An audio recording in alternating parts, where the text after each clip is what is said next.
പിന്നെ എന്തെങ്കിലും ലക്ഷ്മിക്ക് ഇനി കൊടുക്കാനായിട്ട് എന്താ ഓൾട്ടർനേറ്റീവ്? കഴിക്കട്ടെ, അവര് കഴിക്കുന്ന എന്റെ സുഖം. ഇവരില്ലാതെ എനിക്ക് എന്താ ഘോഷം. ജിസേലിന് ഇപ്പൊ എന്തെങ്കിലും വെജ് ഉണ്ടാക്കണം. ജിസേൽ ഉണ്ടാക്കുമ്പോ കുറച്ച് ലക്ഷ്മി കഴിക്കട്ടെ. ഞാൻ ചപ്പാത്തി കഴിക്കാറില്ല, ചോറാണ് തിന്നണത്. ലക്ഷ്മി ഇപ്പൊ ഉണ്ടാക്കണത് മതിയോ?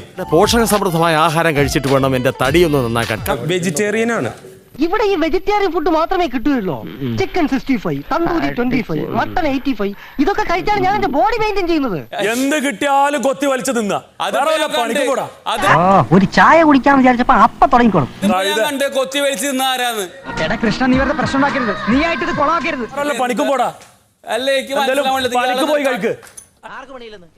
മനസ്സിലാവുന്നില്ല. മുഴുവൻ കൊത്തി വലിക്കാൻ വിളമ്പിക്കൊണ്ടിരിക്കുന്ന സമയത്ത് അതിന്റെ ഇടയിൽ എക്സ്ട്രാ പീസ് കട്ടോണ്ടായിട്ട് എന്റെ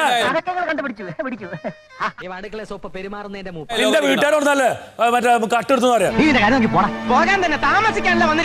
നിങ്ങളെ വീട്ടുകാർ നിങ്ങളെ വീട്ടുകാർ കട്ടെടുത്ത്.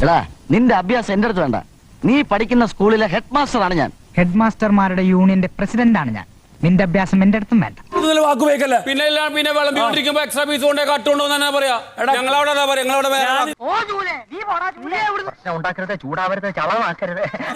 മുന്നിൽ നടത്ത് അതിനെ കട്ടൊന്നിട്ട് പറയണ. ആൾക്ക് ഇടുത്തതിൽ പ്രശ്നമില്ല. അത് ചൂണ്ടിക്കാണിക്കുമ്പോ കട്ടുകൊണ്ടെന്ന് പറയുമ്പോ ആൾക്ക് പ്രശ്നം. എന്നാ അത് ചെയ്യാണ്ടിരുന്നാ പോരെ. എന്തൊരു കേസ് വന്നാലും അയിമന്ന് എന്തെങ്കിലും കിട്ടുമോ നോക്കിയാണ് എടുക്കുക. എന്ത് കേസ്? അലമ്പുണ്ടാക്കാം. സുഹൃത്തുക്കളെ ക്ഷമിക്കണം, ഇത് കൊള്ളയാണ്, തട്ടിപ്പാണ്, പകൽ കൊള്ളയാണ്. അലമ്പുണ്ടാക്കുന്നോണ്ട് പ്രശ്നമില്ല, ചൂണ്ടിക്കാണിച്ച പ്രശ്നമായി. അപ്പൊ എനിവേ നിങ്ങൾ കഴിക്കും.